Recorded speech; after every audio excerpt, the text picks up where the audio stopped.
Hi అండి. ఈవేళ మా ఊళ్ళో మాకు తెలిసిన వాళ్ళు లలితా పారాయణం అయితే చేసుకున్నారనమాట. అక్కడికైతే వెళ్ళాను. ఇంకా పారాయణం అయిపోయిన తర్వాత వనభోజనాలు కూడా పెట్టుకున్నారు ఉసిరి చెట్టు కింద. ఇంకా పారాయణం అయిపోయిన తర్వాత భోజనం చేసి ఇంటికైతే వచ్చేసాను. ఒక లాంగ్ వీడియో అయితే తీశాను. అంటే డైరెక్ట్ వాయిస్‌తో తీశాననమాట. చాలా తంటాలు తంటాలు పడి తీశాను ఆ వీడియో.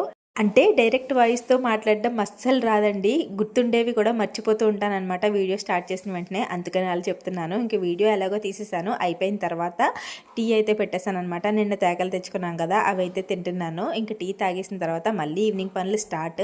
సామాన్లు తోముకుని బయట వాకిళ్ళన్నీ తుడుచుకుని రేపొద్దున శుక్రవారం కాబట్టి ఇంటి చుట్టూరు కడుక్కొని ముగ్గులు పెట్టుకుని లోపలికెళ్ళే టైంకి లక్కోడైతే పడుకుని పోయింది. స్నానం చేపించేసి భోజనం తినిపించేసాను కాబట్టి పర్వాలేదు. హోంవర్క్స్ ఒకటి రాయలేదు. రేపొద్దునే లేసి రాస్తదిలే అని చెప్పి ఊరుకున్నాను. ఇంకా మా వాడైతే ప్రైవేట్ నుంచి వచ్చిన తర్వాత రీడ్వెల్స్ అన్నీ అప్పచెప్పించుకుంటాను. డిన్నర్‌కి వచ్చేసి ఉప్మా చేశాను. పిల్లాడికి మా ఆయనకి పెట్టేసి నేను కూడా తినేస్తాను. మీరైతే ప్లీజ్ వీడియోని లైక్ చేయండి.